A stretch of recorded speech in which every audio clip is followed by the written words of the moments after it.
Okay, hi everyone. I think we'll make a start. Great pleasure to have you all here. And so welcome to the BR UK webinar on causality, evidence and policy in behavioural research.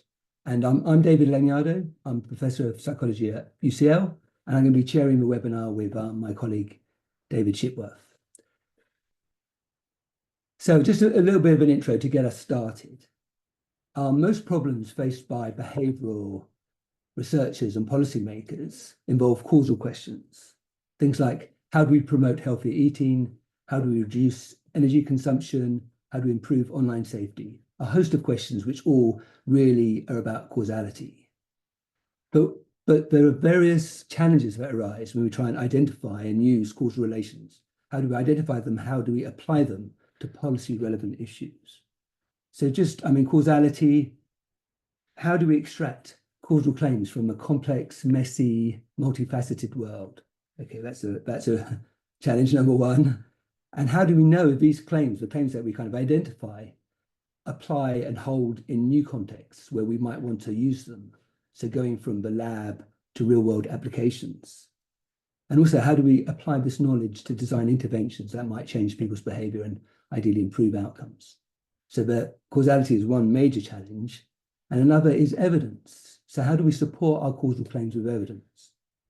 How do we ensure that our evidence is reliable, robust, and relevant? And also, how can we, how do we acquire evidence that allows us to be confident that when we apply our causal claims or causal ideas to new contexts, that they'll still hold up? Okay, so these are challenges already, but I would argue that having people in the mix adds complexity here.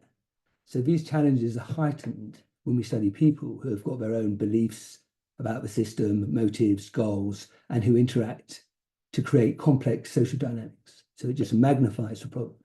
And this is one of my favorite quotes. This is from Murray Gell-Mann, Nobel Prize winner in physics. Think how hard physics would be if particles could think. And I think this is a very, very important point there. Okay, so I'm just going to give a quick overview of the webinar. So to kick things off, Professor David Shipworth is going to introduce a real world case, just a very kind of like a short vignette, a real world case that's a challenge. And then we're going to have Julia Rohrer from the University of Leipzig, who's going to tell us about how causal graphs are a simple yet effective reasoning tool. And then after that, Professor Nancy Cartwright from the University of Durham is going to talk about better theories of change for better evidence use.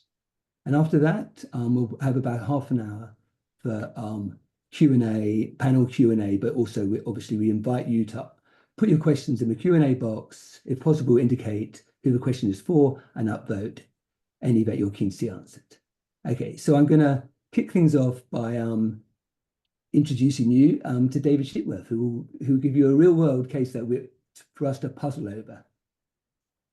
That's great. Thanks, Dave.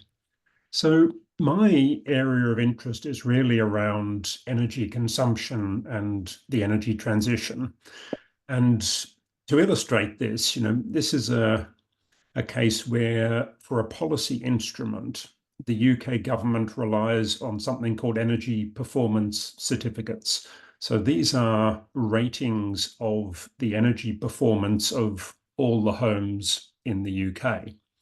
So this is the government's main mechanism by which it allocates funding to try to increase the efficiency of the stock. So if we look at the graph on the right-hand side of this screen, what you can see there are two lines. The top line is effectively the estimated energy performance of buildings. And the line underneath that is the measured energy performance of buildings. And what you're looking at on the horizontal axis is the rating that we give to individual homes.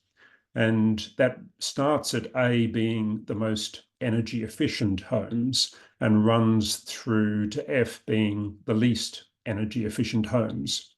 Now, according to the models that we base all our policy instruments on, we should end up with a line that looks at the energy use, which is on the vertical axis, that should follow those green dots that you see broadly going up towards the right.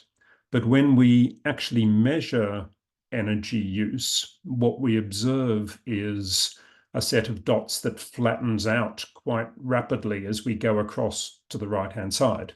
So that isn't at all what we would expect, and particularly when you look at the worst performing buildings down at the E and F level, we're finding discrepancies between modeled and measured energy of up to 100%.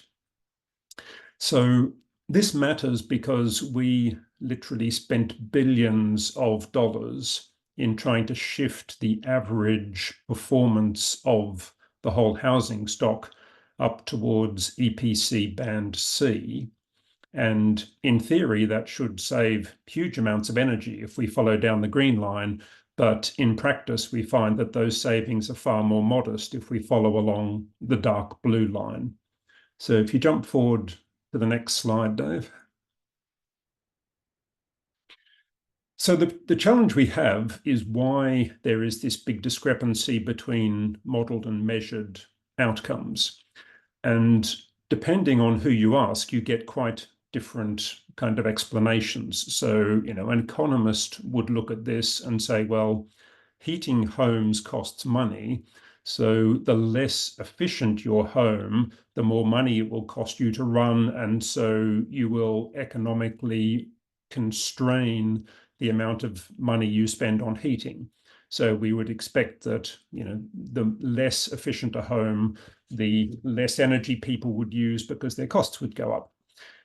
So that's one explanation. We also have a situation where, could it be that those living in less efficient homes simply have more occupants? And so, are there strange things that are going on in terms of occupancy level?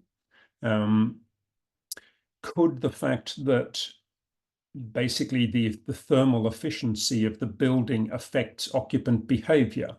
Because in the model, the occupants effectively behave the same irrespective of the thermal performance of the building. But when you think about energy consumption, it's a complex set of interacting factors from the physical performance of the fabric of the building through to human physiology. We get different thermal comfort responses depending on the balance between air temperature and radiant temperature.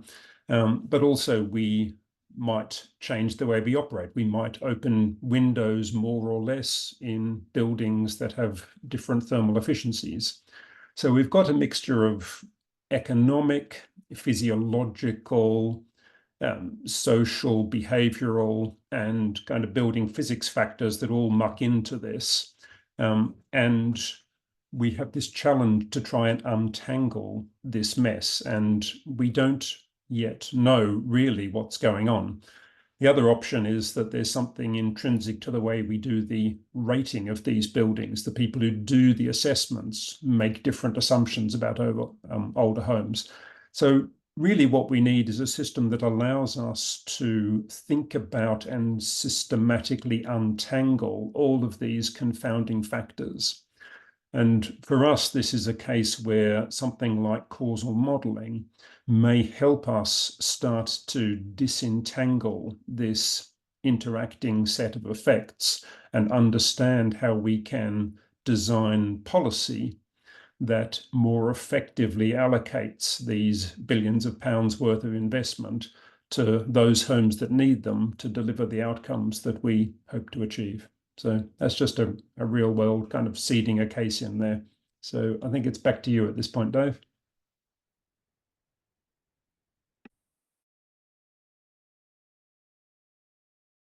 Sorry, I'm just unmuting myself. Thank you so much, David. That's brilliant. So, and I think it's a really challenging example, which it would be great for people to answer in Q&A. Okay, so we're going to move on now to Julia. I'll let her. I've just got to stop my sharing, and I'll just move on to Julia. But I'll just introduce Julia briefly. So Julia is a assistant professor of psychology at University of Leipzig, and She does a whole range of work, but I got to know her work through she's written some brilliant articles on causal inference and applying it to psychological research, and I think they've been really, a bit of a game changer in terms of people becoming much more aware of both the problems and potential solutions. So I'm really delighted that she can talk today, and I'll hand the floor over to you, Julia. So, hi everyone. Thank you, Dave, for the kind introductory words. Maybe a bit too kind. I'm no professor yet, but I'm going to take it. And also thank you for giving me a chance to talk about one of my favorite topics today, causal graphs. So, if we want to make sense of empirical observations, we need some model of how those observations came into existence. And I believe, like as a psychologist, this holds on a very fundamental level. So consider this image of a dress that went viral almost 10 years ago, I think, which makes me feel very old. But anyway, this dress caused a lot of arguments because some people see this as a black and blue dress and some people see it as a white and gold dress. And so how can it be that people end up with such different interpretations of what is going on there, given that the evidence is essentially the same for everyone who looks at it? And so the explanation here is, well, people differ in their model of how that image on their retina was generated. So in particular, their models differ with respects to the presumed lighting of the situation. So either this is a black and blue dress in very bright light, or maybe this is a white and gold dress in the shadows. And either way, you end up with a very different interpretation. And so this is a particular situation in which the models come to us quite effortlessly. So we just look at it, we are not even aware that there's a model there, and then we get confused when somebody else sees something else here.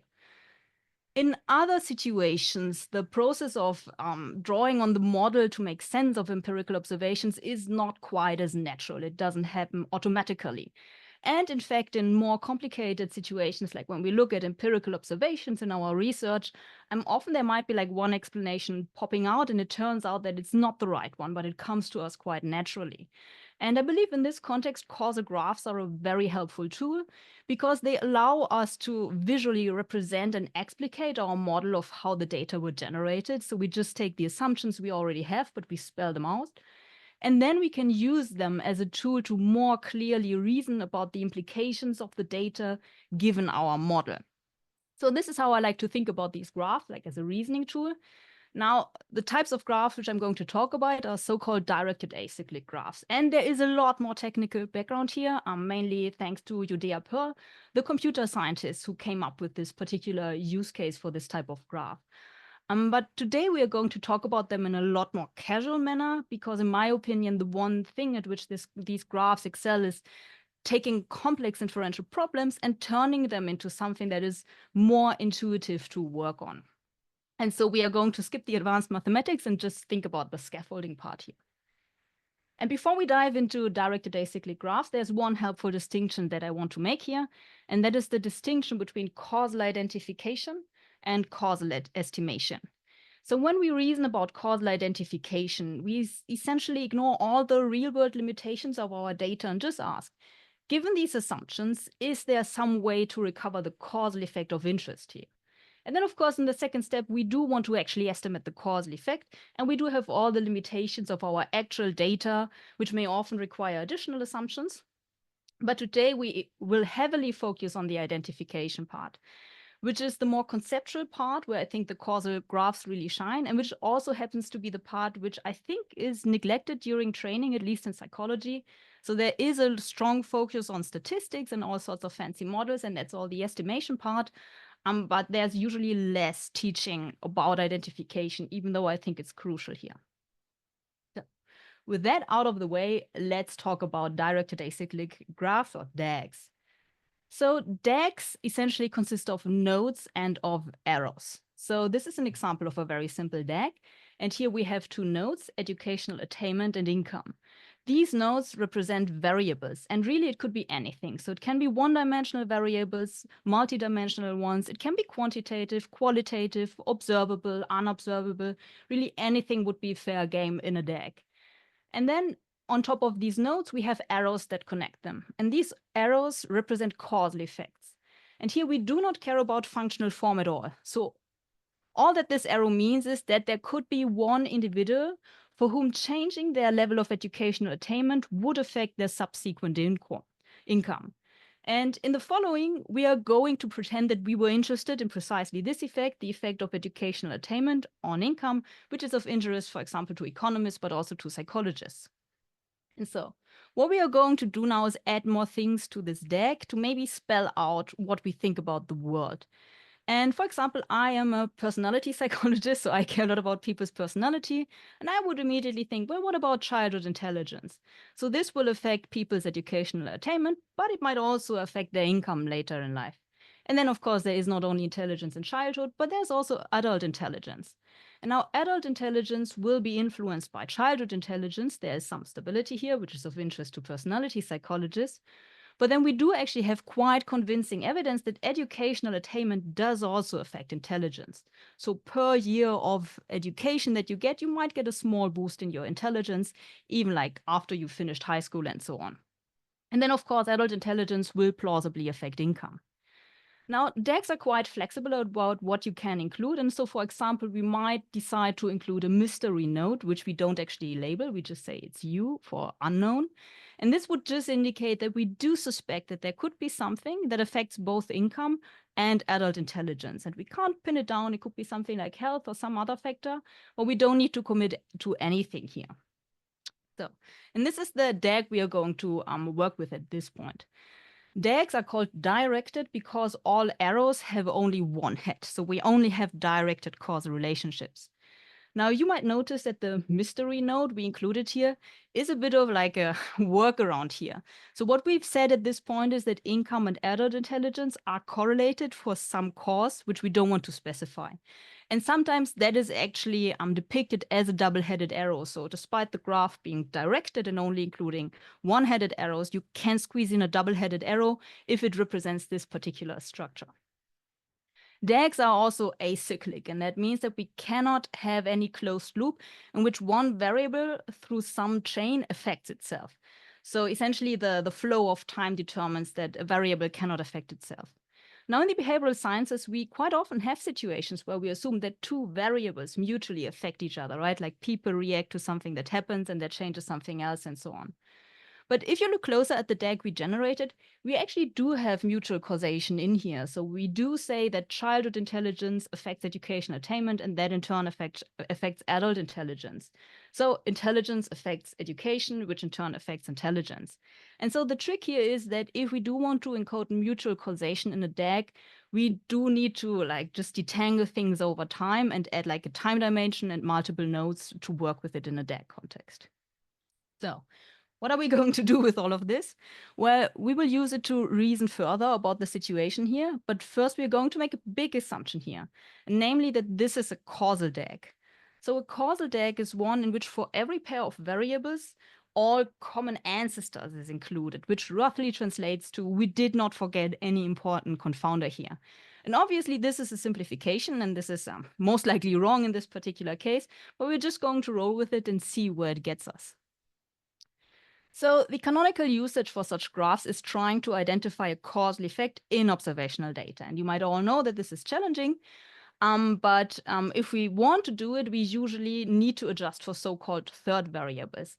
And now we can use the DAG to figure out which variables we actually need to adjust for. So often in research, this is just like, oh, well, everybody controls for this or for that. And the DAGs actually give you the foundation to do this in a more principled manner. There's a formal criterion to determine the right answer. It's called the Backdoor criterion, but I will try to give you the right intuitions instead, and then you can look at the Backdoor criterion maybe after the talk and try to make sense of it. So the process in itself is quite algorithmic. I mean, it is algorithmic. You can do it with a computer, but we are going to do it manually. And in the first step, we have to figure out all reasons why educational attainment and income might be correlated in our data. And we can actually read off the answers from the DAG. So what we need to look for is any path that connects the two variables of interest, education, attainment, and income. And any path could go along the direction of the arrows. So for example, just traveling directly over would be one path, but we can also travel against the arrows. So for example, educational attainment, childhood intelligence, and then income, there would also be a path. So we can spell out all of these paths, and that is just like an exercise where you just need to tick everything off. And now any of these paths could lead to an association between the variables we are interested in. So all of this could lead to a correlation. Some of them will actually lead to a causal association. So some of these induced correlations will reflect causal effects. And this is good. This is what we are interested in, and we don't want to touch these or break them somehow. But some of them will lead to non-causal associations, and those are the bad ones. This is what we often call spurious correlations, and these are the ones we want to get rid of somehow in our analysis. And now to figure out which of these paths is one of the causal ones and which is one that introduces non-causal confounding, we need to break them down a bit further. And this leads us to three fundamental structures, which are really like the essential building blocks of these DAGs. So the first structure is the chain in which one variable affects another one, and then that variable affects a third one. So these chains essentially transmit causal association. So if X affects M and that affects Y, that also means that X causally affects Y, transmitted via M. And some of you might know this under the label of mediation, at least that is what is called in psychology. Now, in such a situation, if we condition on the variable in the middle, M here, for example, by statistically controlling for it or through some other means, then we block the transmission. So in that moment, we would remove the association between X and Y in this tiny DAG. And that is actually something we would usually not want to do if we're interested in the effect of X on Y, because that is part of the causal effect here. The second structure, which is also quite well known, is the so-called fork. So here we have one variable in the middle, C, often called a confounder, and it affects both X and Y. And so this is the canonical thing that everybody knows as a confounder, a common cause of the two variables of interest. And so this induces a non-causal association between the two variables. And this is something we would want to get rid of. So this is what we usually do. We condition or statistically control for the variable in the middle to block the transmission and to remove the non-causal association. And the third fundamental structure is maybe the most unintuitive one, and that's the so-called inverted fork. So here we have a situation where two variables, X and Y, jointly affect a third variable, Z. Now, this inverted fork in itself does not transmit any sort of association and doesn't induce one either. So just because two things affect a third variable does not mean they have to be correlated in any way. There can be independent causes of something.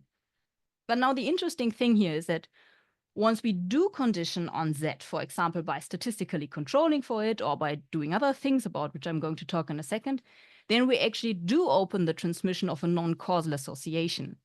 In other words, if we just controlled for all variables that we had measured, we might end up introducing spurious association between the cause and the effect of interest. And this spurious association is also known as collider bias. Now, this collider bias is quite unintuitive, as opposed to mediation and confounding, which I think most people know. And so I brought another example from a blog post. And again, apologies, I'm a personality psychologist, so I spend a lot of time looking at personality questions. So if you were a personality psychologist, you could be interested in the questions whether conscientiousness, a personality trait, and intelligence, here measured via some IQ test, are correlated. This is something that personality psychologists are interested in. And then psychologists often just collect data from undergraduates, preferably psychology undergraduates. They are like readily accessible. And so what they actually do empirically observe in studies is a slight negative correlation between conscientiousness and intelligence. And now the important part here to realize is that, wait a second, we are looking at a sample that has been selected for attending college. So we are conditioning on college being true, and all the other people we don't look at. And now the thing is that probably both conscientiousness and intelligence and a lot of other factors will affect the joint outcome whether somebody attends college or not. So we have here a situation where we have two variables, they jointly affect a third variable, and our sample actually conditions on that variable by design. And what can happen here is collider bias. And this would be the case in this simulated example. So what is actually happening in the whole population is that there's no association whatsoever between conscientiousness and IQ. But now we put on top the selection mechanism that we only observe people who meet the threshold for college. And if you look at the pink dots here, I don't know how well you can see it on your screens, but what essentially happens is that so people who are both high on IQ and conscientiousness, they will make it to college anyway. But then there are people who are very high on IQ, but maybe not quite as conscientious. They make it as well. And then there are people who might compensate for lower IQs through higher conscientiousness, who also end up in the college sample. But we miss the lower part here, who doesn't make it into college. And thus we end up with a spurious association in our college sample that does not reflect any causal mechanism except for the selection process. And we have conditioned on that selection process. That is a brief note on the less intuitive collider bias. You might also just memorize the rules and always like watch out for these situations where two things jointly affect the third one. So now returning to our path, we need to figure out which structures these paths contain and what they do in effect. And so I've already sorted that out for you. So first of all, there are paths that transmit non-causal associations, which we need to get rid of. And in this case, this happens to be all paths that contain childhood intelligence as a confounder here. And so the first case is just like a normal confounding structure. In the second case, there's also adult intelligence as a mediator that transmits that confounding here, but it is essentially still just like a confounding path. There are also paths that transmit causal associations, which we do not want to get rid of. And that would, of course, be the direct effect of educational attainment on income, but also the effect that is mediated via adult intelligence, which is part of the effect of interest. And last but not least, there are paths that actually are blocked because they contain colliders, but that would transmit non-causal associations if the collider was conditioned on. And you can always spot these by looking for situations where two arrows point into one variable. That's the collider that doesn't transmit anything. But if we conditioned on the collider, we would actually open the transmission of a non-causal association. So putting this all together, if you look at this particular graph, if this is the correct causal structure, then actually you just need to condition on childhood intelligence. It's the one source of confounding here. And you definitely do not want to condition on adult intelligence. First, because it is part of the causal mechanism of interest. But then second, also conditioning on it will introduce additional non-causal associations that are kind of hard to predict. Now, I talked a lot about identification, maybe a note on causal estimation, because I didn't quite tell you what conditioning on a variable means. This could be many different things. So this could be very low-key. We could, for example, just say, okay, let's just look at people with a childhood IQ of roughly 100. And that means we limit the variable to just like certain values. And that is a very like easy way to condition on a variable, though maybe not the best sampling design here. Then we could do regression adjustment. Hopefully we have a measure of childhood intelligence and adjust for it. Or we could go full-blown high-tech and do some double debiased machine learning procedure. It would all be conditioning on childhood intelligence if we include that variable.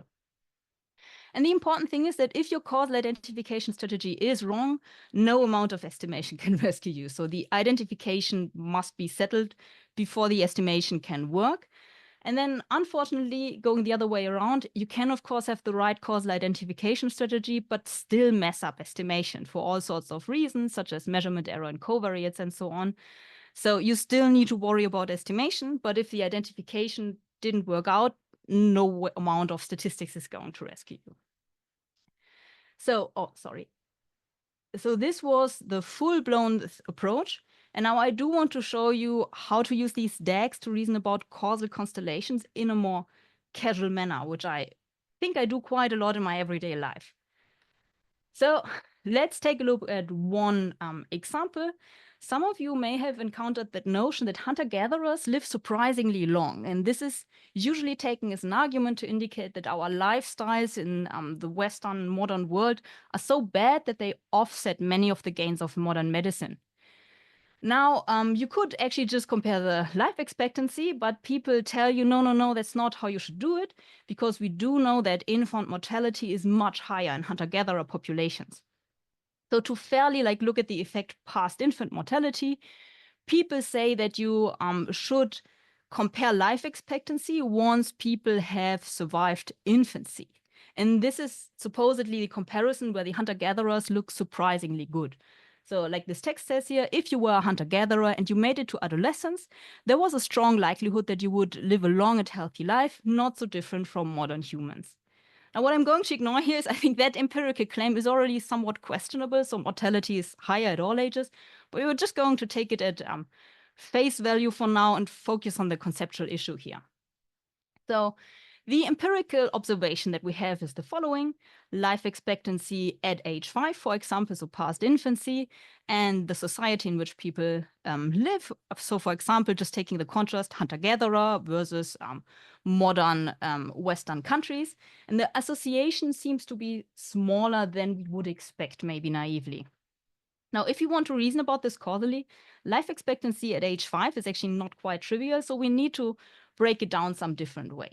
So another way to reason about this: we are interested in whether the type of society in which we live affects surviving into old age, and if yes, to which extent, so how large are the effects. But now there is the matter of surviving until age 5. So this is infant mortality, essentially. And we do know that there's an effect of the society in which we live on infant mortality. There have been huge gains there, so we know it makes a huge difference. And then, of course, surviving until age 5 will have an effect on surviving into old age, for the simple fact that if you didn't make it until age 5, you won't make it until 70 either. So what we now do is we look at life expectancy starting from age 5. So we are actually conditioning on surviving until age 5. We only look at people who made it that far. And so this is the basic situation when we compare life expectancy between different societies, and we look at life expectancy not from birth, but later in life. Now, the problem with this situation is that surviving until age 5 will, of course, be affected by other variables, such as, for example, anything related to health. So, for example, kids might differ in their immune functioning, they might be affected by chronic diseases and so on, and that will affect their probability of surviving until age 5. It will also, of course, affect the probability of surviving into old age, because if you have chronic health issues, they might be greatly reduced. And now if you look at that DAG, I told you before, you need to watch out for situations where two arrows point into one thing. And we now have such a situation in which both health and society point into the nodes surviving until age 5. And as I told you before, this is actually conditioned on if we look at life expectancy starting from age 5, because we only look at people who made it that far. So in this situation, we have conditioned on a collider, and this will introduce a non-causal association between its causes. And in this case, its causes are health and society. So our analysis automatically leads to a non-causal association between health and society. And now, what does this mean for the rest of the DAG? Well, we are interested in the effect of society on surviving into old age. But now we have opened a new path between those two variables, and that is via the collider bias. So now society is correlated with health, and health directly affects survival into old age. So we have created a situation in which we have actually introduced non-causal associations between the society and survival into old age. Another way to think about this is, if the collider bias is not intuitive to you, so high child mortality essentially functions as a selection filter. So children who survive until age 5 in a hunter-gatherer society must be quite robust to make it that far. And then it's not that surprising that they make it to 70 despite a lack of access to modern healthcare. They already passed a very strong selection filter. And it could be very well true that if you took those children that underwent the selection filter and put them into a society with access to modern healthcare, that they would get 90 years old or even older. So there might still be like a huge positive effect of access to modern healthcare, but we just can't get it from the data because we are conditioning on a variable that introduces all sorts of non-causal associations. And so the important insight is here that quantifications that seem kind of simple, such as life expectancy at a given age, are already conditioning on other variables, and that will introduce non-intuitive association. And trying to make sense of such variables and their associations, I think, requires us to explicitly spell out a model to make sense of it. So, and I have one second last example, and I will keep this one as short as possible. So this is about COVID research, and here's an example of a study from Germany. I'm sorry that it's German, but it just really stuck with me because when it was reported, I was shocked to see how naively this was interpreted, even by the researchers themselves, including like the top infectious disease researcher in Germany. So this study was conducted by researchers at Charité in Berlin, and they took throat swabs of people who had tested positively for COVID and analyzed the viral load. And what they found was that swabs from children had viral loads comparable to those of adults. And So the framing of the study was, well, before people thought that children are not quite as contagious, but this study shows that this is wrong and that kids are just as contagious. Now, what's going on here? So actually, now we're just interested in an association, I would say, and that is the association between age and viral load. But now, due to the study design, we actually only look at individuals who have already tested positively for COVID-19 because we are only looking at positive swabs. And the thing is, so age, of course, clearly has an effect on symptom strength. I think we know that by now. And of course, the symptom strength will determine whether somebody gets tested for COVID in the first place. And then age will also affect whether we get tested to begin with. So certain groups of workers were much more likely to get tested, and kids usually aren't essential workers. So that will have an effect here as well. And then, of course, the viral load will affect both the strength of the symptoms, but also whether a test comes up positive. Now, having been tested positive for COVID-19 is a collider between these three variables, between age, symptom strength, and viral load. And so we are, again, conditioning on a collider, and this will introduce non-causal associations in our sample that actually do not hold in the general populations. Which means that looking only at the swabs of those who tested positively is a lousy way to decide how contagious kids are. It could as well be possible that there are lots of infected kids with a very low viral load that are not contagious at all, but they never get tested positive to begin with, and so they never end up in the sample here. And so these data simply are extremely limited in what they can tell us about whether kids with COVID are as contagious as adults, or whether kids are an important vector in general or not. And so luckily, I was not the only one who noticed this issue in COVID research in general. And so later that year, Griffith et al. Published a paper just on the general issue of collider bias in COVID-19 research. So many studies only looked at confirmed infections, like the study from Germany that I showed you, or at hospitalized people, which I think is even worse because hospitalization is just an outcome of pretty much any health-related risk factor that you can imagine. And so learning anything about associations in the general populations from such samples is very hard. Learning anything about the causal effects and dynamics of infectious diseases is even harder. And so there are statistical ways to overcome these issues, but they are not routinely implemented, and they are quite advanced from a technical perspective. However, what I think what does not require an advanced technical understanding is seeing the underlying problem. And I believe that this is very easy with a basic understanding of the fundamentals of causal structures, and then it just starts popping out if you look at it closely. So there's a thing that once you start seeing collider bias, it's suddenly everywhere. So I do hope that my brief introduction today has you provided with some idea of what a small toolkit for that could look like. And maybe it will be helpful in the future when you try to make sense of really any empirical observation that you encounter. And with that, I would like to thank you for your attention. Thank you so much. Thank you very much, Julia. Excellent talk. Really enjoyed it. So next up, Nancy will be talking, and I'll let her get her slides up. And I'll give a bit of an introduction. So, so Nancy's a professor of philosophy at Durham University. And I was going to say she's done pioneering work in philosophy of science, but I mean, more from a more personal level, she's my absolute favorite philosopher of science. And I've been reading her work for years and years. And it just, it's a delight to read her work and to have her talk. But also, as well as doing, very pioneering work in philosophy of science and things like physics, she's also applied her knowledge to things like evidence-based policy, and has done a lot of really amazing work looking at things like causal inference and evidence in the context of policy, evidence-based policy. And I think I know that's what she's going to talk about today. So are you ready, Nancy? I'm interested in talking today about having better theories of change for better use of evidence in causal reasoning. In particular, I'm interested in causal reasoning about a particular case. So will this policy that's proposed work here now as we're going to implement it? Okay. The work comes from a book forthcoming with these other authors, Eileen Monroe, who's a child protection specialist, and John Pemberton, who's a philosopher of science. Okay. Our basic idea is that you start with the very familiar simple boxes and arrows theories of change, and we propose a way to elaborate those theories of change. You're going to elaborate them by including in the graph for the theory of change, or in the theory of change, sets of facts that must obtain at each step if that step is to succeed.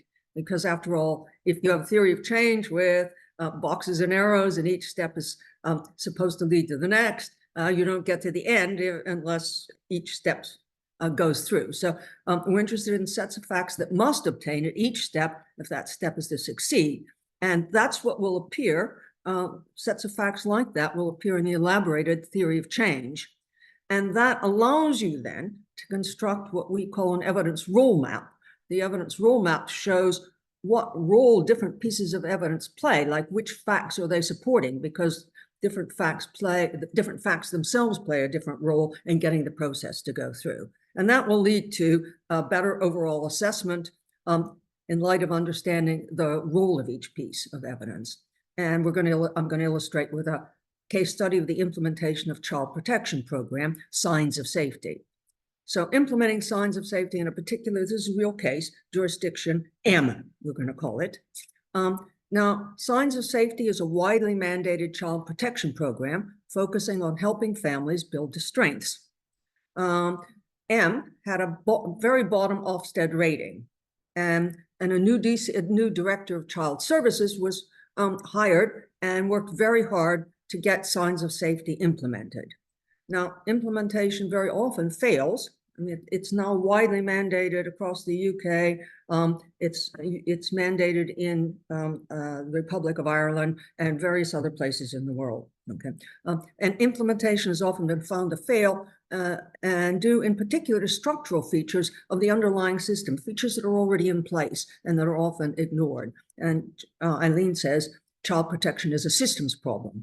And just among the many problems, often the technology that's available doesn't match what signs of safety requires. The old rules are still in place, and that means that the workload gets doubled. The managers are not sufficiently on board or sufficiently engaged, or because it really requires hands-on work with the managers.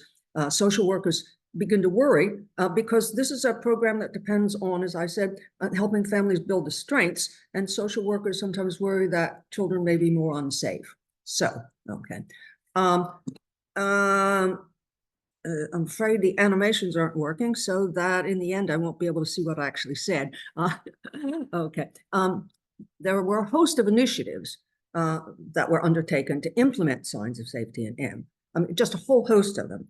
And it included 6 specific initiatives to get more meaningful measures adopted. So, I mean, you can see there was a big effort made here. I'm not going to read all the 6. I'm going to give the study we're going to look at is the collaborative case audits. But that's what our boxes and arrows theory of change, just for these 6 meaningful measures initiatives. We also have theories of change for the others. Okay, but that's what, you know, it's a standard boxes and arrows theory of change.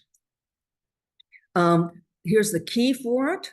What I want to point out about the key, and also just labels in the boxes in general, is that those should be, we should think of those as shorthand, and there should be a much more discursive document provided, because the richer the description of what you think is supposed to happen in each of those boxes, the easier it is to identify what would count as evidence that the steps succeed.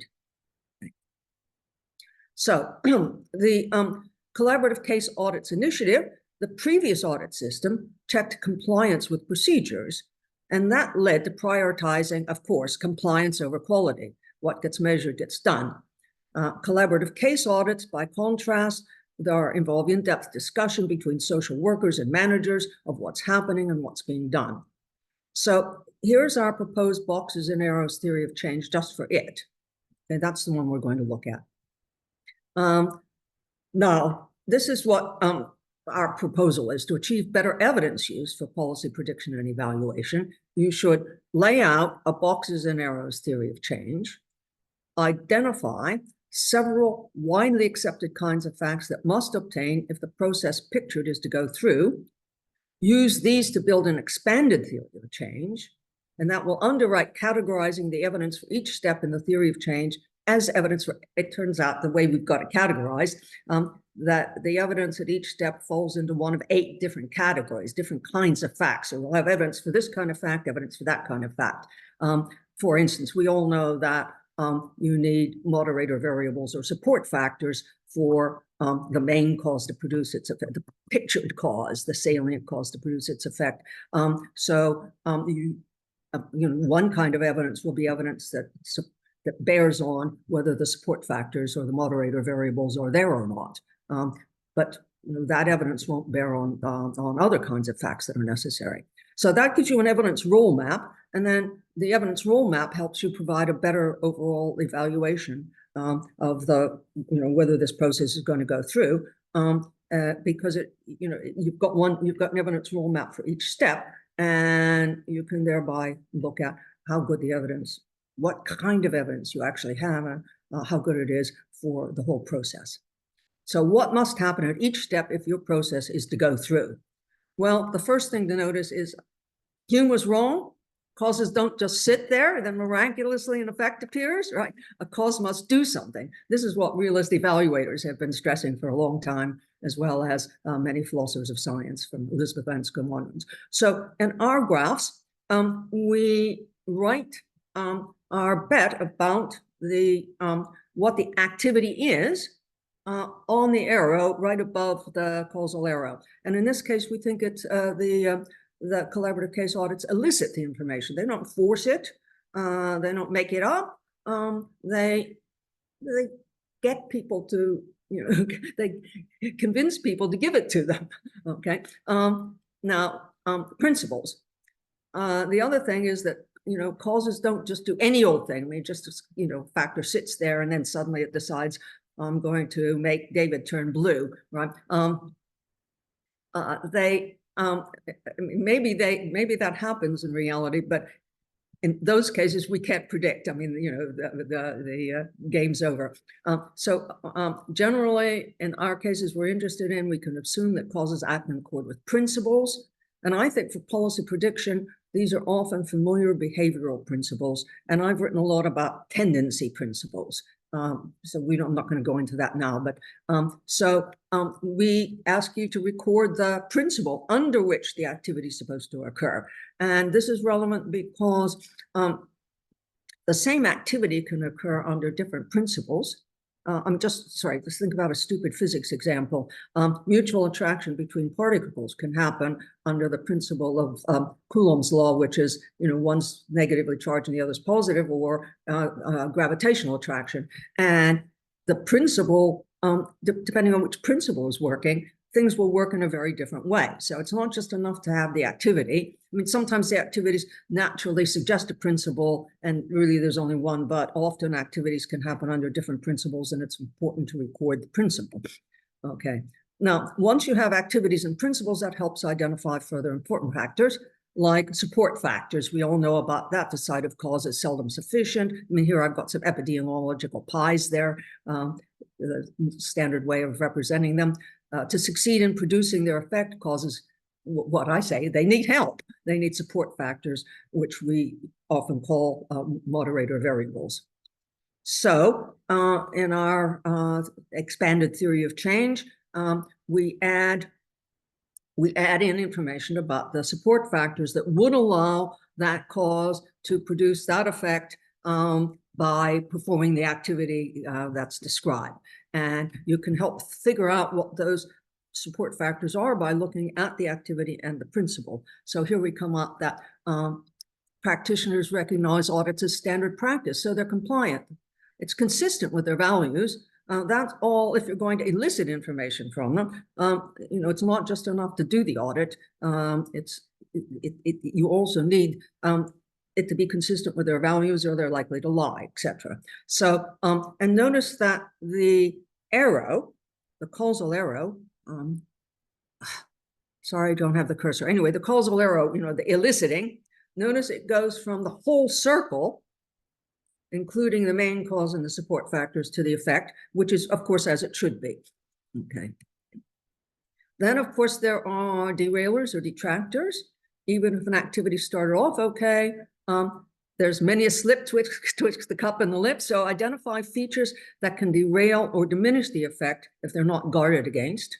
And there we've put a possible derailer Well, I mean, with its jaggedy edges to show that it might be upsetting the process. And one for this case was anxiety about having their practice criticized can make practitioners reluctant to discuss fully and honestly. Now, what we haven't put in this graph is sometimes you actually then introduce guards against the deraillers. So even though you've identified this as a derailleur, you also notice that in the setting, or you can get into the setting before you start implementing it, something that will guard against it. And that we usually put that in a little rectangle below the arrow and above the derailleur. In this case, we didn't identify any guards. So sometimes this derailleur might be upsetting this process. Then there's the size and timing in the effect that should be right. And this is something that Austin Bradford Hill made something, what we all know about from his symptoms or criteria of causation. Now, we don't have a special place in our expanded TOC for that, because the way we describe the boxes, the original boxes in the theory of change, they already have a time and size in them. So, it produces an effect of this, doesn't just produce an effect, it produces an effect of a certain size a certain time later. So the effect will have a size and a timing tied to it. But anyway, you have to think about size and timing, however you want to represent it in your theory of change. Then, importantly, the underlying system has to be right to afford the required principle and activity to obtain. I mean, there's familiar behavioral principles and lots of other ones we use that I say are tendency principles. The part of the point of calling them tendencies is, first, they might not obtain everywhere. And then even where the tendency is actually present, it might need to be triggered, it could be derailed, etc. But so underlying, we think in terms of the underlying system, the socio-economic, cultural setting as making it possible for certain principles to obtain and be activated. And some of the factors of the underlying system that matter include the availability of sufficient resources to retain elicited information, appropriately motivated personnel, long history of participating in audits, etc. That's all from Eileen Monroe, who is the expert on this. Now, we detail these in a side table in the expanded theory of change and explain how they afford the requisite activity and principles to hold there. Okay. Now, that's a sort of story about the kinds of things that have to be in place if a step is to succeed. Now, how do we warrant that? Well, okay, so that naturally gives rise to 8 kinds of facts that you want to find evidence about for each step. I mean, and happily in some of the cases we did for this case study, there was so much information that we were often able to get evidence for each of these facts, but that's lucky. I mean, that's very unlikely. But of course, I mean, the standard thing, it won't go through if that, does the cause in the box occur? Does the effects occur? Are there other causes sufficient to produce the effect of just that size? Is the timing right? Support factors are there. Derailers are absent or guarded against. Do the activity and the causal principle actually obtain? And is the underlying system right to afford that it obtains? And of course, some of these, if you get yes or no answers, it will imply answers to the other questions. But those are 8 facts that it would be really helpful to have evidence about if you're going to evaluate whether that step occurs. So then we construct an evidence role map that is evidence for or against each of these 8. So this looks rather elaborate, but I think it's what you have to do if you're going to be thorough and want to do it right. And also, I think very often you're doing it anyway, but doing it on less systematic manner, which I think makes it hard to see entirely what's going on and get the best verdicts. Now, one of the things we want to stress is that evidence, facts don't come with labels that says, I am evidence for X. I mean, they're facts, right? And you can establish facts. Are they evidence? What are they evidence for? So evidence equals a fact plus its relevance. So you need to establish 2 things, right? The fact and why it is relevant. And the warrant provided by a piece of evidence then depends on how likely to be true that fact claim is and how it is relevant. Okay? So once we've done, I mean, when we want to assess the degrees of warrant, so we've got here, you know, the warrant provided by a piece of evidence and so on, the warrant that the fact claim is true, and the warrant for your claim about why it's relevant. If you want to assess the degrees of warrant, that always takes judgment. Now, I'm not going to go into this here, but you know, if you have a formal system that you think will work for you, go ahead and use it. But you know, don't think you're not using judgment because you've just shifted the judgment somewhere else. Okay? Like, you know, if you use Bayesian updating, you have to have figured out what the event space is, and you have to put down an initial probability distribution. So anyway, judgment is going to enter anyway. Now, here's our the step we're interested in evidencing. The step from just the very first step is an example. And we're only going to look at one case. Did the support factors occur? Okay. Well, we're going to, in our case, we catalog 4 different evidence, bits of evidence for this, because there were 3 support factors. So we wanted evidence about all 3. You might have more than one piece of evidence about any one of those, but we thought that the factual claim had weak evidence that for the support factor, practitioners recognized having their cases audited as standard practice. That's a support factor. We looked at a lot of evidence for that and thought that it was weakly supported. So the evidence itself will be the things that bear on whether they recognize having their cases audited as standard practice. Okay. And we thought that when you looked at all the evidence that was available, there was evidence, but there was weak evidence for that. Is this really a support factor needed for L to L1? Well, anyway, putting the 2 together, we thought that there was weak warrant provided by the evidence for this fact. Factual claim 2, again, we thought weak warrant. Factual claim 3, a weak warrant. Okay, so then the 4th factual claim really matters, and we thought it had warrant from all the evidence that was provided for it. That these 3 that we put in the TOC, right, are all the support factors that are necessary. Right? And the relevance claim there is obvious. I mean, if this is the case and they're all true, then obviously that's relevant to this claim is relevant to the claim that the support factors occurred. And this claim provides no warrant by itself, but it may in conjunction with the other claims. So now we've got 4 claims. We've got a host of evidence that we use to support those claims. We've evaluated how strong they are. So we think that there's weak warrant for a yes, that the support factors occurred. So did the step L to L1 occur? Well, as I said, we were lucky and were able to answer questions and there was evidence about each kind of fact, each one of these 8 facts. That's unusual. Okay. So having gathered and assessed evidence in these 8 categories, if possible, or as many as you get, and then understanding what those categories mean, you're better equipped to assess how well warranted a particular step is. And to do so, there's a bunch of obvious facts that help, and these are all facts that you recognize. But I'll just list some of them so you get the idea. If the underlying system does not afford the step's ruled out. If the requisite activity holds, step is secured. If the activity doesn't hold, it's ruled out. If the cause in the box, if the cause doesn't occur, the step doesn't happen. If the effect doesn't occur, the step is ruled out. Those are the standard things. The first thing, usually that's what's established, did each of the boxes, did the facts recorded in each of the boxes occur?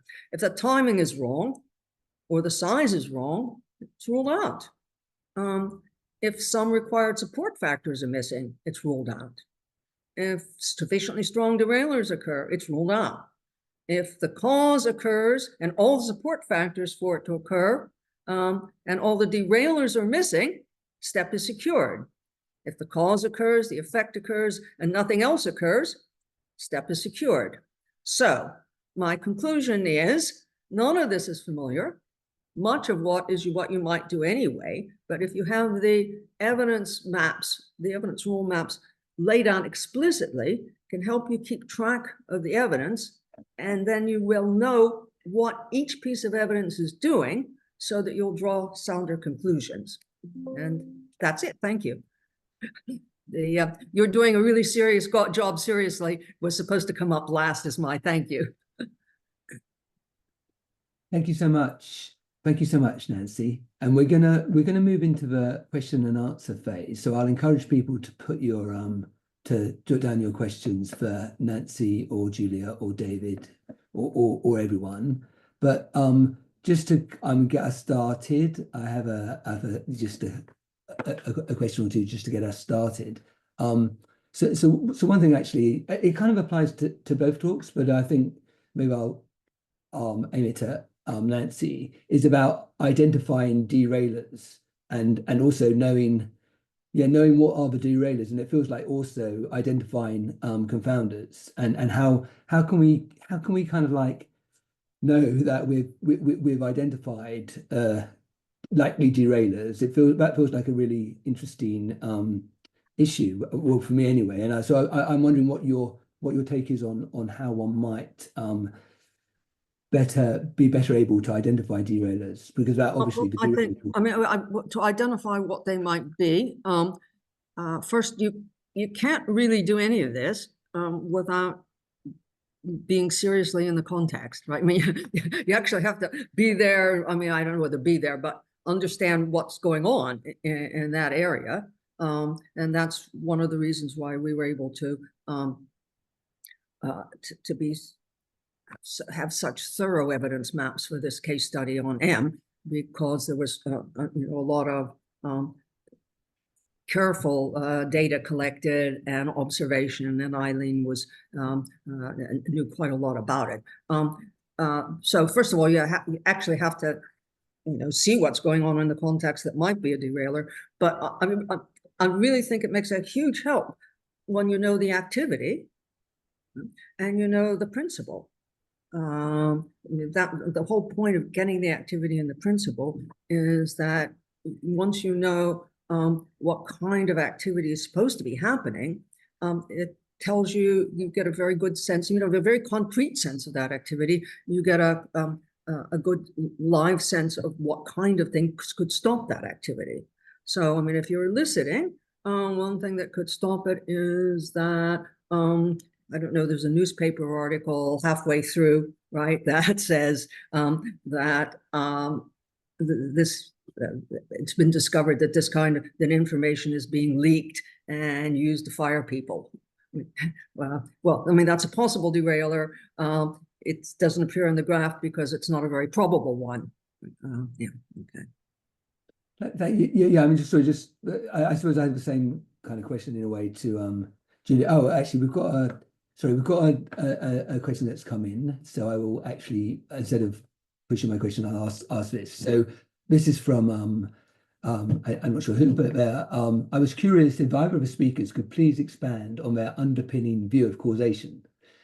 I'd be particularly curious if they had any thoughts on the dispositional view of causation. Thank you. So I think that's going to Nancy first, if that's okay. That's a little unfair. Yes, I have views that causes are active, and that a reasonable way to understand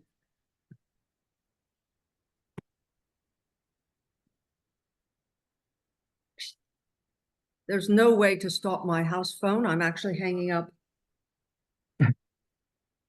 That's a derailer. It is. I'm sorry.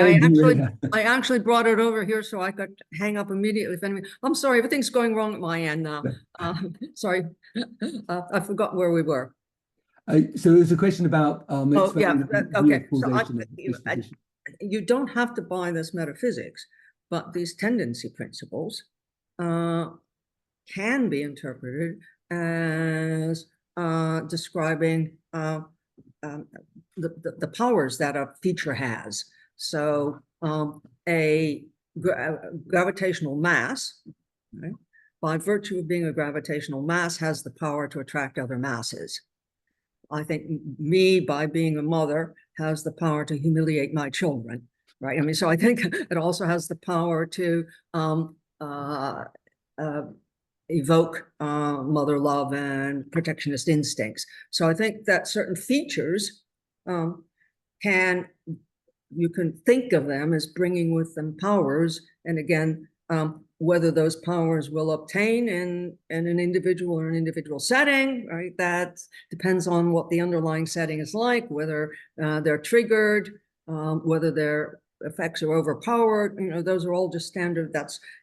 All that has to do with support factors, derailers, the underlying system being right, etc. So it fits nicely, believing in tendency principles of the kind John Stuart Mill advocated, fits naturally with the powers ontology, but it's not necessary. Thank you very much. Julie, would you like to add to that, or would you like to? You have got a question coming up, but please add to that if you'd like to. No, so I am following like I'm trying to follow the philosophical discussions on that side, but I'm much more coming from the applied side, where I'm just like I guess I'm subscribing to like an interventionist framework in principle. But then I do find this very interesting, so I'm just listening to Nancy and. So there's a question for you, Julia. I think given DAGs and causal thinking in the way you're presented is often missing from early career researchers' training, especially in disciplines like psychology, what do you think are key resources or initial steps ECRs can take to engage in using these tools in practice? Yeah, so I think there are now a lot of like very, very nice introductions to the topic, and they are like for people in different fields. So I think I've written like papers that are quite popular in psychology, so it's geared towards the psych audience. They're also like very nice books coming from economists, and they are mostly available for free online. So for example, The Effect is a very nice book here, and so on. So there are a lot of materials.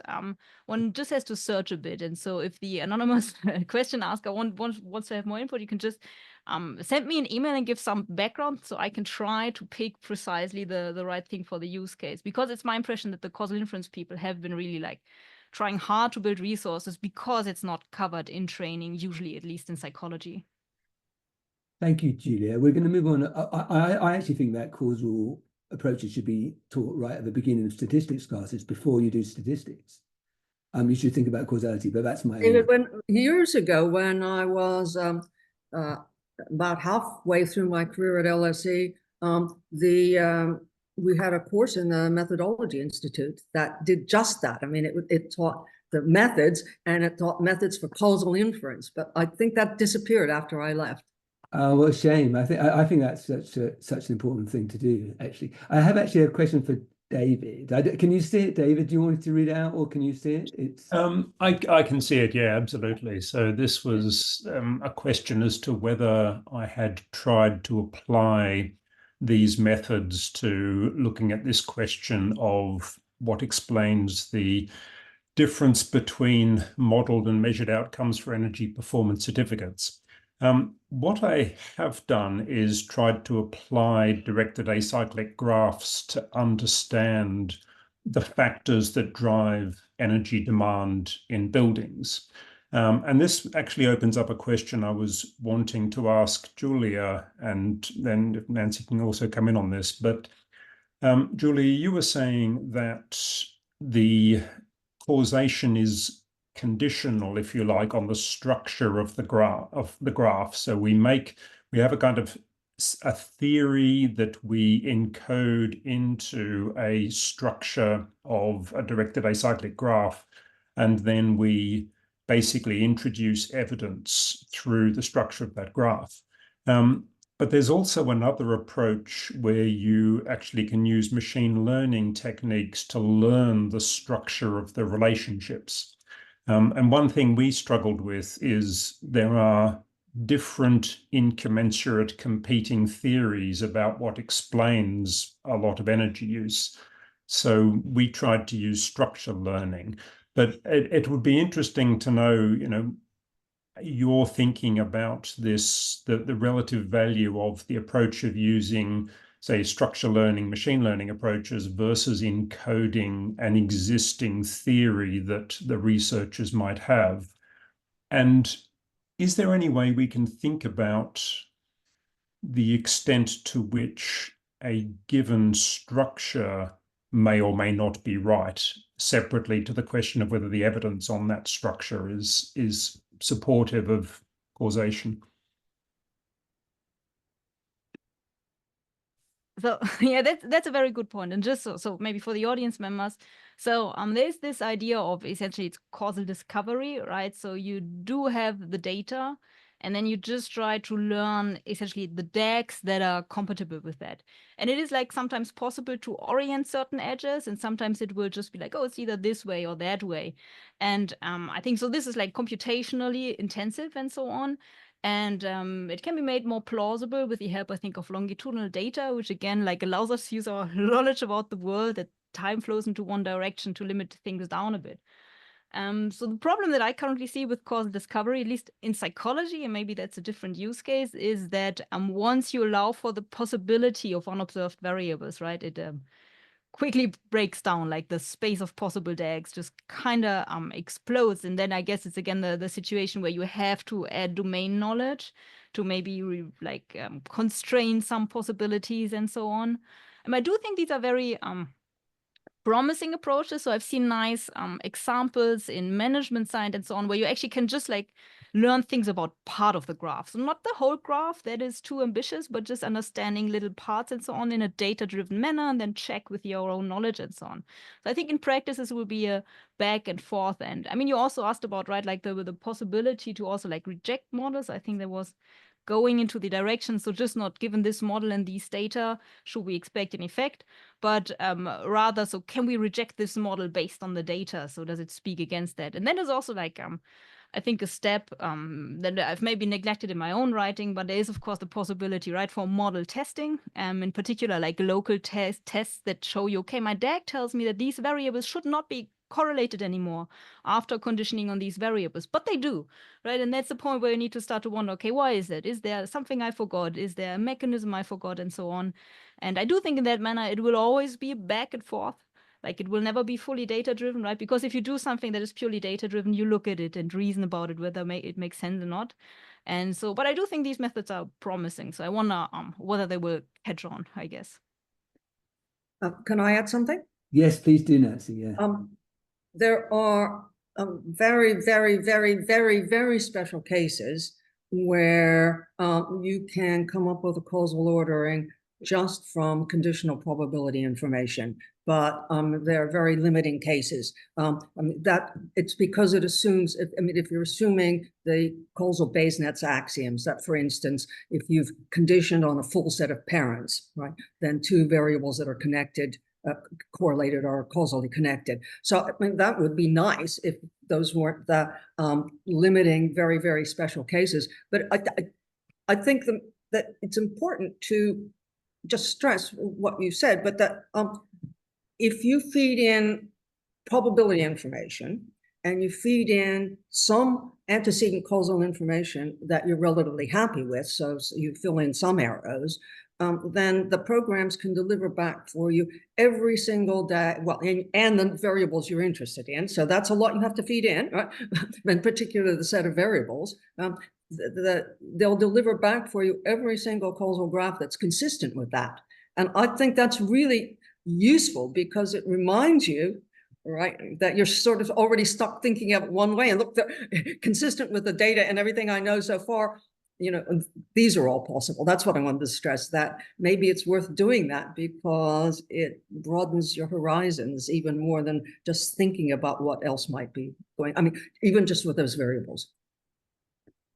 Thank you, Nancy. I was just going to chip in and say, yeah, the tool is a learning tool to also help yourself as well. I think is a really important aspect of that. David, did you want to you've got your hand raised. So yeah, there's a sort of follow-on question, probably initially directed at Nancy, but so one of the challenges that we have at the moment is that, especially when it comes to energy and climate, we have a very compressed time frame for acting. So I was interested, if we think about theories of change and enhancing these theories of change, there seems to be a kind of interplay between thinking about possible policy options, so coming into this, constructing options, laying on the existing evidence, and policy evaluation, where we are progressively integrating the evidence that arises as we implement the policy to understand whether it's working, whether it's taking us in the right direction. But the faster we need to act, the more risk we have to take on. We don't have the luxury of spending a decade synthesizing existing, ideas into a wonderful theory of change and then realizing we probably forgot something anyway. So how do we think about using these structures you're proposing to more tightly integrate both policy development and evaluation in ways that allows us to rapidly accelerate the policy learning process? Have you given thought to that? Yes, but I don't have anything very interesting to say. I mean, I do think that if you've got a proposed policy, it makes a big difference if you can map out some kind of theory of change. You ought to worry about it if you can't figure out what might happen step by step by step. And as soon as you start doing that, it seems to me very often you look like you're going to hit a dead end. I don't know what's going to happen next, right? I mean, the California school class size reduction is a nice case, right, where they mandated class size reduction. It didn't improve anything, and basically it was because there weren't enough classrooms. I mean, there weren't enough teachers for twice as many classes. Anyway, sorry, but the thing is that if you start, as soon as you start mapping out, well, what's going to happen next? We mandate this. We didn't need a detailed theory of change. When we mandate this, what are the schools going to do?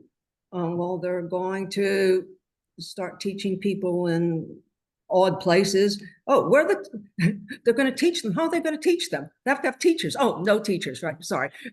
But, I mean, in fact, people actually did say that, but is that I'm not in such despair about theories of change being helpful, because it sometimes becomes pretty quickly apparent that this is going to be very costly, or it's going to take a long time, or you're hitting a snag that you just don't see how the next step is likely to happen. That's all the thoughts I've had. Thank you, Nancy. I think if we've got time, I've got a quick question for Julia, actually, just about the kind of it feels like there's quite a lot of assumptions that you need in order to do a kind of causal model analysis, including obviously that you've identified all the relevant, well, a lot of irrelevant potential, confounders, things that might introduce collider bias. So are there kind of like, aside from, I mean, in a way, what Nancy said, you just got to know a bit more about the, what's going on, really, have a bit better theories about what's going on. But aside from that, are there any other more kind of like formalized ways of trying to kind of identify how badly you might be doing if something were to come in and, I mean, or whether you're on relatively safe ground, despite not knowing everything? I mean, yeah, I think one appeal of the DAX is, right, so you can do sensitivity analyses. You can be, oh, I forgot a node here, and I assume it has like a positive effect on this and a positive effect on that. And now how bad does it have to be to, for example, like render the effect I estimated 0? And so I think these are very nice approaches. I mean, they come with their own problems, right? Because you're trying to infer things about things we don't know anything about.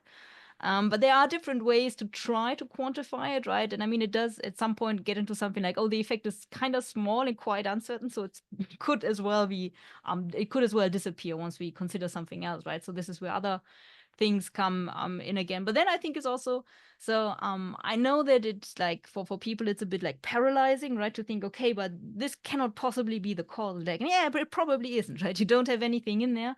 And so I think the important realization is that if you're not drawing causal inferences, and I mean, this is what many researchers do now, is just, no, we're just looking at like associations here, and it's like the conditional association between these variables.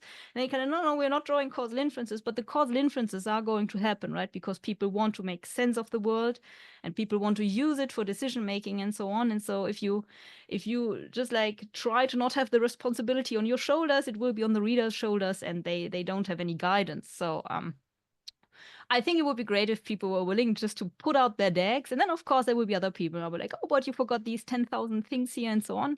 And so what I'm looking forward to would be like a more like productive discussion that is actually like, okay, I think you forgot that one thing that really matters here, right? And not just, oh, you forgot confounders, but really making it precise criticism. And I think for that is really because, of course, if you're making inferences, you're motivated to get to your inferences.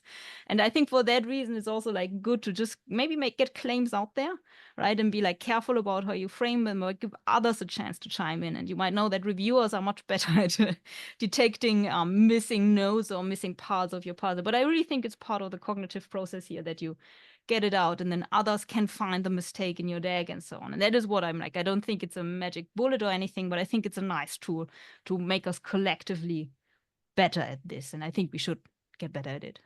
Thank you. That's great. Nancy, would you like to add anything there, or? Okay, great. I mean, we're almost going to close, and I haven't got enough question. I'm going to maybe just ask one more really short question, actually, just if you don't mind. It's aimed at both Nancy and Julie, really. And it kind of goes back to one of my slides about my quote from Murray Gell-Mann about just think how difficult physics would be if particles could think. And I'm just, and both of you actually have talked about, systems or issues where people, and I'm just wondering whether you think that, is there any requirement to rethink some of our deeper notions of causation when we have people in the system who can kind of reflect on the system itself?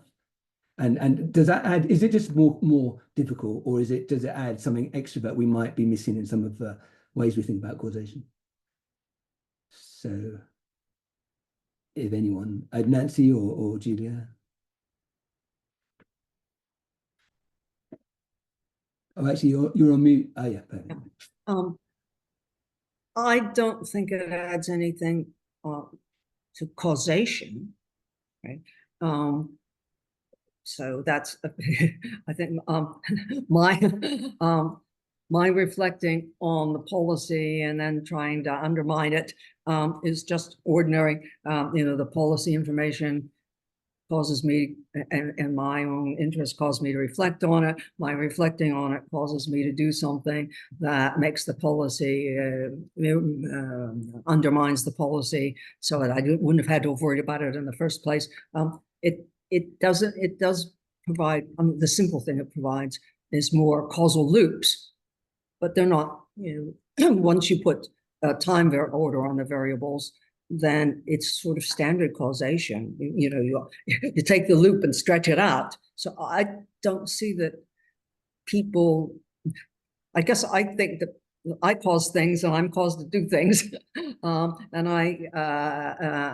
that's partly, of course, because as a philosopher, I'm not a reductionist. I think people are real things, and people's characteristics are real. And by virtue of having certain characteristics as a person or as a member of society, or the state by having certain characteristics has certain powers, right? I mean, so the causation is the same as far as I can see. I haven't seen. Great. Thank you. Yeah, I mean, I share your view. I'm just interested in that question because I think it can be. I mean, it can actually sometimes be hard to do the right causal modeling when you have to include people's beliefs about the system. I think that can get really tricky. But I agree that it's just a matter of, it makes it more complicated. There's lots of loops, but okay, thank you so much. Well, we're actually, unless anyone's got a very final question, we're actually pretty much at the end. So I just want to thank the speakers for giving such wonderful talks, and also thank the audience for being here and for the questions from the audience. And looking forward to discussing these issues at a later point, maybe with Julia and Nancy. Thank you so much for, and thank you everyone for attending. It's been a real pleasure. I really enjoyed it.